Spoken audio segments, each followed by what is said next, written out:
现在又收到了一条就面试没有通过的短信，已经失业1年多了，然后33岁，已婚未育，这次真的是找不到工作，连面试都寥寥无几，然后很多面试连2面都没有进。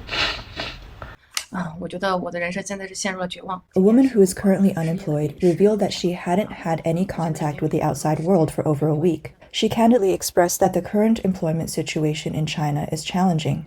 At 29 years old, she's unmarried and childless, which has led many companies to be reluctant to hire her.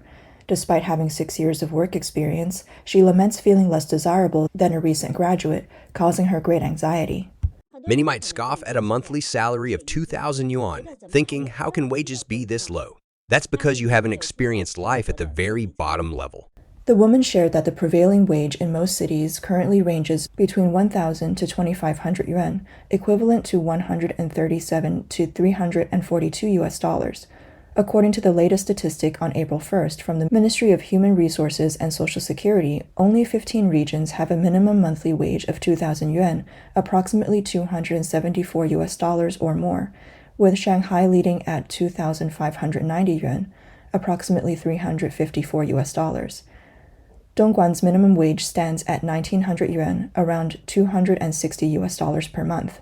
The reality might be even harsher. 600 million Chinese people earn an average monthly income of around 1,000 yuan, that's 137 US dollars, and 900 million earn around 2,000 yuan, approximately 274 US dollars. Even if your monthly income exceeds 10,000 yuan, how much is left after expenses? Probably not much. This is the reality for most families. Today's younger generation is constantly under stress. I sleep at 5 or 6 in the morning, and every day the bags under my eyes are almost dropping to my mouth. Regarding meals, I dare not indulge in anything extravagant. The moment I do, I find my income insufficient. Internet celebrity Mio, who is originally from mainland China, currently resides in Taiwan.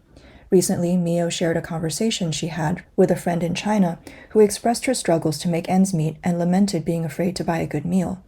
This led Mio to feel grateful for living in Taiwan. Mio's friend, a graduate in music, currently works as a music teacher. She conveyed to Mio that regardless of whether she teaches at school or privately, the compensation is extremely poor. Furthermore, Mio's friend mentioned the economic downturn in China, leading her to feel overwhelmed. Many young people are similarly anxious, losing sleep over these concerns. In China, like Beijing, Shanghai, Shenzhen, and Guangzhou, with ample employment opportunities and higher wage levels, once attracted a significant number of people from other regions. However, as China's economy continues to stagnate, recent trends show a widespread decline in wages across these major cities, affecting sectors including financial, technology, and public. Even high-earning bank executives have faced salary cuts of up to 40%. Some analysts believe that this indicates the halting growth trend of the Chinese economy, suggesting the Chinese dream has shattered. Bloomberg, based on data from Zhaoping Limited, reported that Shanghai and Beijing witnessed year-on-year recruitment salary decreases of 9% and 6% in the second quarter, respectively, marking the most significant drop since at least 2015. Concurrently, cities like Shenzhen, Guangzhou, and Hangzhou are also experiencing various wage declines. Amid these plummeting wages, white-collar workers in China's major cities have felt the onset of winter. Companies have slashed various benefits, including travel allowances and meal subsidies, exacerbating the challenges faced by these workers. Such statistics stand in stark contrast to the official wage increase claims made by the Chinese Communist Party. Nonetheless, videos posted online by Chinese citizens also depict the current situation in China's major cities. The woman in the video, who currently resides in Shenzhen, disclosed that Shenzhen is not what it used to be. The high salaries that once shone brightly are gradually fading away. She stated that once she shared the current situation in Shenzhen, it would be a big shock to everyone. We thought the era of the pandemic was behind us. However, the reality is that in Shenzhen, major corporations are downsizing, small businesses are closing, properties aren't renting out, and hotels are occupied by job seekers. Shenzhen in 2023 is not the same as it was a few years ago. During the rapid economic development, it was easy for an assistant position to earn a monthly salary of between 5 and 6,000 yuan, roughly 684 to 821 US dollars. A promotion would see their salary surge to over 10,000 yuan, approximately 1,368 US dollars. But that's no longer the case. Quote, from what I've gathered, most companies are laying off staff, reluctant to expand, and the opportunity to earn high salaries has greatly diminished. Ride-hailing services and food delivery services are suffering. New properties aren't selling, and the secondary housing market isn't looking optimistic. I feel the market is incredibly oversaturated. Another gentleman from Shenzhen revealed an unprecedented outflow of residents from the city, signaling massive transformations in this historically prosperous metropolis. Quote, 2023 marks a turning point in economic growth. Fewer people want to invest in real estate, and car prices are dropping dramatically. Job hunting is increasingly challenging. Even professions like food delivery drivers, which used to be short in supply, are now filled. Businesses are struggling, with layoffs and pay cuts becoming the norm. More individuals are opting to complete postgraduate studies and civil service exams, and even salaries within the system are under threat. The most impacted are the prominent financial and technology sectors amid the salary reductions in China. Even relatively stable government positions aren't spared, affecting a significant portion of China's middle class. Consequently, many are contemplating leaving major cities. Bloomberg interviewed 18 individuals from the private and public sectors, revealing the harshness of the Chinese job market, which seems to be worse than the official youth unemployment rate.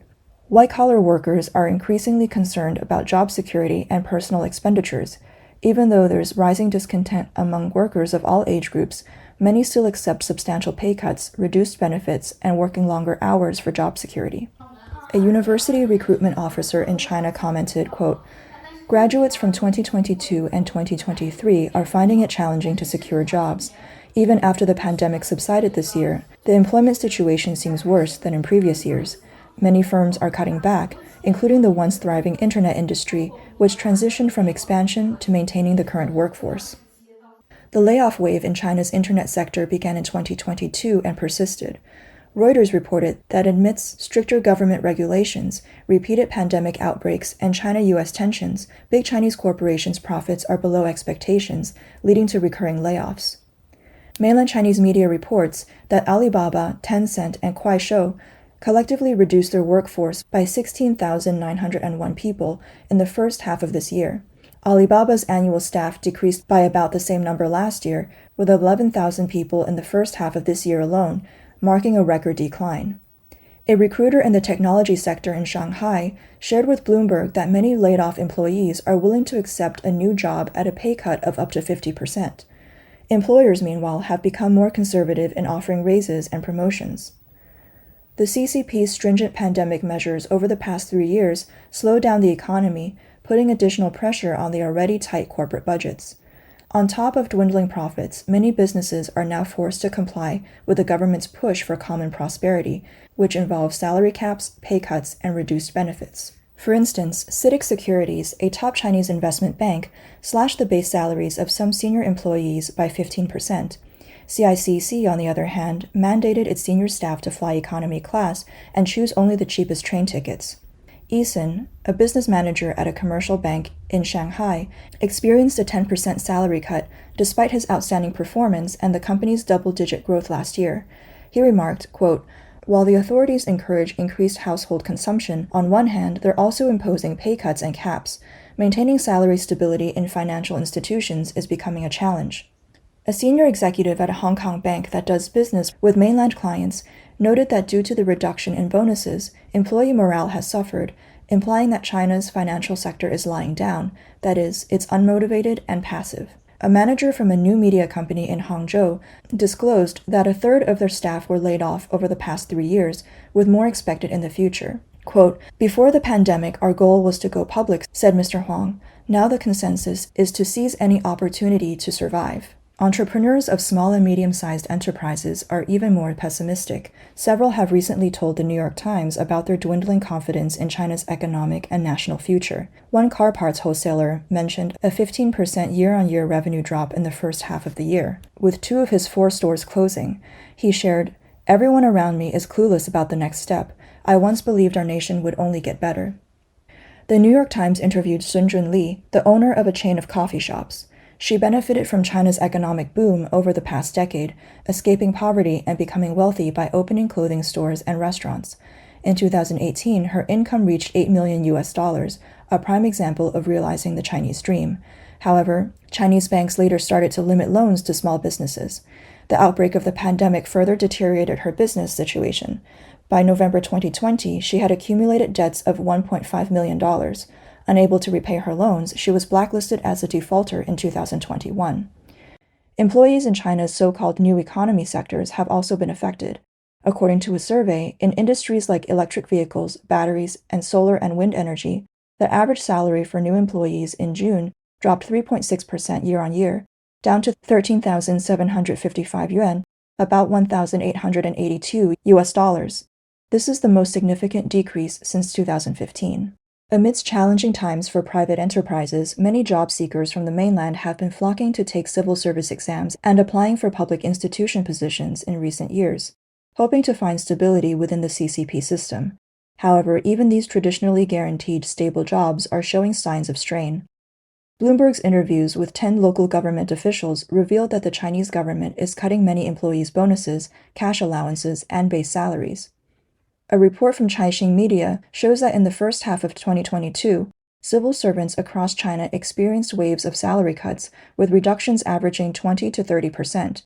Coastal provinces like Guangdong, Zhejiang, and Jiangsu were impacted the most. Local government officials in southern Jiangsu and Ningbo reported salary reductions of about 25% and one-third, respectively. Jason Wu is a prison guard in a city in northern Guangdong. Since 2021, his bonuses have been steadily decreasing, leading to an overall 15% reduction in his compensation, with no official explanation provided. Public servants in poorer provinces and cities have been hit even harder. For instance, a debt-ridden official from a northern province mentioned his overall salary was slashed by 35%. Another official stated he hasn't received a bonus for 3 consecutive years. Some civil servants were even asked to repay up to 5 years' worth of bonuses or cash subsidies, significantly reducing their monthly income. Analysts suggest that as China's real estate crisis deepens and the revenue from land sales, a significant source of local government finance, declines sharply, coupled with hefty expenditures on continuous pandemic controls and nucleic acid tests, local government debt has skyrocketed. Goldman Sachs estimates that the debt of China's local governments now stands at approximately 94 trillion yuan, about $13 trillion. The Wall Street Journal reported that, against a backdrop of economic slowdown, some cash-strapped local governments are resorting to profit-driven law enforcement, intensifying fines and penalties for minor violations like traffic offenses and business and safety regulations.